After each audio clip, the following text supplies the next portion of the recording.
Assalamualaikum warahmatullahi wabarakatuh. Perkenalkan, nama saya Maya Sari, kelas AGBB 19. Hari ini saya akan mempresentasikan tentang motivasi. Kira-kira apa itu motivasi? Pengertiannya, tujuannya, teori-teorinya, dan bagian model-model motivasi itu apa saja sih? Mari kita saksikan berikut ini. Baiklah, ini adalah materi yang akan kita pelajari. Yang pertama ada pengertian motivasi, kedua pentingnya motivasi, ketiga tujuan motivasi, keempat asas-asas motivasi, kelima elemen penggerak motivasi, keenam alat-alat motivasi, ketujuh metode motivasi, kedelapan model motivasi, dan kesembilan teori-teori motivasi. Baiklah, kita akan langsung masuk ke yang pertama, yaitu pengertian motivasi. Pengertian motivasi sendiri di sini ada dua pendapat, yaitu dari Bernard Berelson dan Gray Steiner, ya seperti yang ada di PPT. Dan yang satunya lagi dari Deuterandes Malayu Hasibuan. Yang pertama, menurut Bernard Berelson dan Gary Steiner, motivasi didefinisikan sebagai keadaan kejiwaan dan sikap mental manusia yang memberikan energi, mendorong kegiatan atau moves, dan mengarah atau menyalurkan perilaku ke arah mencapai kebutuhan yang memberi kepuasan atau mengurangi ketidakseimbangan. Sedangkan menurut Dr. Andes Malayu Hasibuan, motivasi itu berasal dari bahasa Latin, yaitu movere, yang bisa dilihat di PPT, yang berarti dorongan atau daya penggerak. Jadi motivasi itu dorongan atau gaya penggerak ya, khususnya untuk manusia sih sepertinya, karena memotivasi sering dilakukan oleh sesama manusia. Lalu kita akan lanjutkan pentingnya motivasi. Seberapa penting sih motivasi itu? Ini adalah salah satu contoh dari motivasi. Dan kita masuk ke materinya. Kenapa motivasi harus dilakukan terhadap bawahan? Ini adalah yang terjadi di dunia kerja. Yang pertama, karena pimpinan membagi-bagikan pekerjaannya kepada para bawahan untuk dikerjakan dengan baik. Lalu yang kedua, karena ada bawahan yang mampu untuk mengerjakan pekerjaannya, tetapi ia malas atau kurang bergairah mengerjakannya. Yang ketiga, untuk memelihara dan atau meningkatkan kegairahan kerja bawahan dalam menyelesaikan tugas-tugasnya. Lalu yang terakhir, untuk memberikan penghargaan dan kepuasan kerja kepada bawahannya. Lalu ini ada pendapat dari Paul Hersey dan Kenneth H. Blanchard tentang motivasi. Sedangkan motif motivasi itu seringkali dirumuskan sebagai 1. Kebutuhan atau need, 2. Keinginan atau want, 3. Dorongan drive, 4. Bisikan hati impulse. Lalu kita masuk dengan tujuan motivasi. Tujuan motivasi sendiri ada banyak ya. Di sini ada 11 tujuan motivasi seperti berikut. Lalu kita lanjutkan asas-asas motivasi.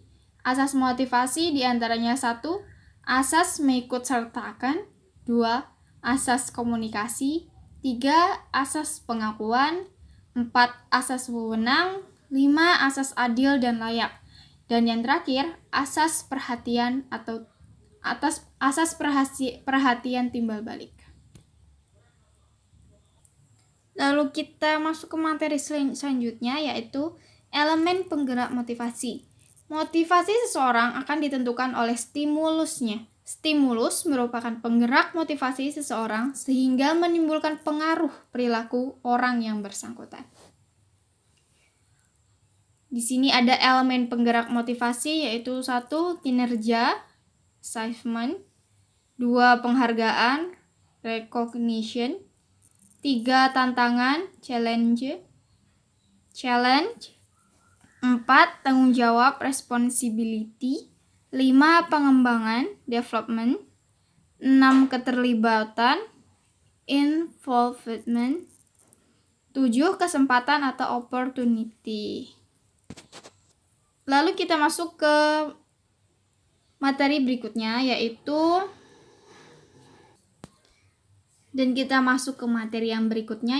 alat dan bentuk motivasi. Alat motivasi terdiri dari 1. Material insentif atau uang atau barang yang bernilai seperti rumah dan kendaraan. 2. Non-material insentif seperti motivasi, bukan uang atau barang yang bernilai, misalnya medali, piagam, bintang jasa, itu seperti penghargaan, penilaian setelah melakukan pekerjaan sebagai motivasi. 3. Kombinasi material dan non-material. Lalu di sini ada bentuk motivasi. Bentuk motivasi sendiri itu ada 1. Bentuk uang. 2. Pengarahan dan pengendalian. 3. Penetapan pola kerja yang efektif. 4. Kebajikan atau usaha untuk membuat karyawan bahagia. Lalu materi selanjutnya yaitu tentang model-model teori motivasi. Model tradisional, model manusiawi, dan model sumber daya manusia. Motivasi sendiri memiliki beberapa pendekatan, yaitu pendekatan tradisional atau dikenal sebagai Traditional Model of Motivation Theory, pendekatan relasi manusia atau Human Relation Model. 3. Pendekatan sumber daya manusia atau Human Resource Model. Lalu di sini ada model tradisional menurut Frederick Taylor.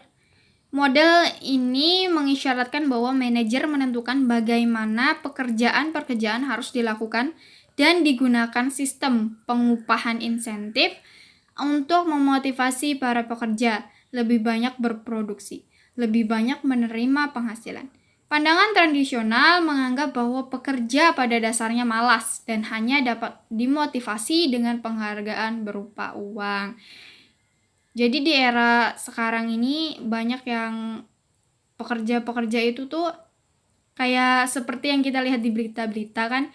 Kalau misalkan gaji tidak dibayar sebulan saja, para karyawan pasti akan langsung demo untuk mogok kerja. Nah, itu salah satunya supaya mereka tidak melakukan itu. Maka para pemimpin ini memberikan gajinya secara teratur dan tidak menunda-nunda atau malah membuat karyawan menjadi malas untuk bekerja. Lalu kedua, model hubungan manusiawi. Ini pendapatnya oleh Elton Mayo, yaitu manajer bisa memotivasi karyawan dengan melalui pemenuhan kebutuhan-kebutuhan sosial mereka dan membuat mereka merasa berguna dan penting, membuat keputusan sendiri, membentuk kelompok-kelompok informal. Lalu ada model sumber daya manusia, ini dikemukakan oleh McGregor dan Maslow. Ini modelnya. Model ini menyatakan para karyawan dimotivasi oleh banyak faktor, tidak hanya uang atau keinginan untuk mencapai kepuasan, tetapi juga kebutuhan untuk berprestasi dan memperoleh pekerjaan yang berarti. Yaitu caranya, para karyawan diberikan tanggung jawab yang lebih besar untuk mengambil keputusan dan pelaksanaan tugas.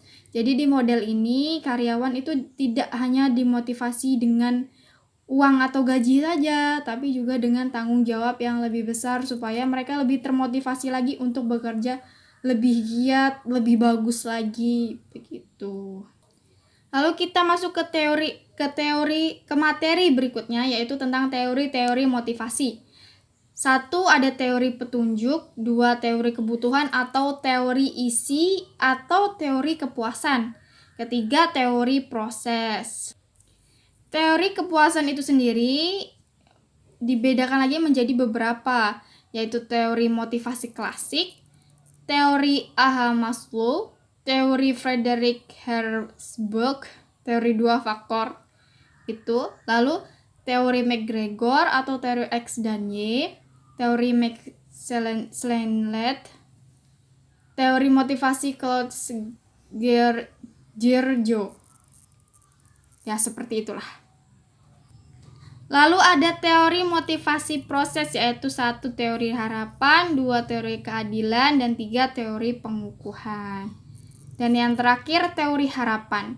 Individu akan berprestasi tinggi bila melihat suatu kemungkinan atau probabilitas tinggi bahwa usaha-usaha mereka akan mengarah ke prestasi tinggi. Ada probabilitas bahwa prestasi mereka akan mengarah ke hasil-hasil yang menguntungkan. Ini seperti tadi ya, model apa? Seperti ini. Mari kita prospek lagi. Yang teori terakhir tadi seperti berkaitan dengan model sumber daya manusia sepertinya ya.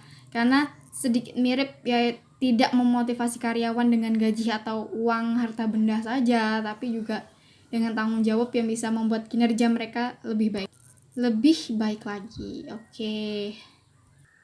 Baiklah, teori harapan ini adalah materi terakhir dari motivasi. Dan baiklah, itu tadi merupakan materi motivasi yang bisa saya sampaikan. Terima kasih atas perhatiannya. Mohon maaf apabila ada kata-kata atau bahasa Inggris yang kurang lancar, mohon untuk dimaklumi. Dan sekian yang bisa saya sampaikan. Wassalamualaikum warahmatullahi wabarakatuh.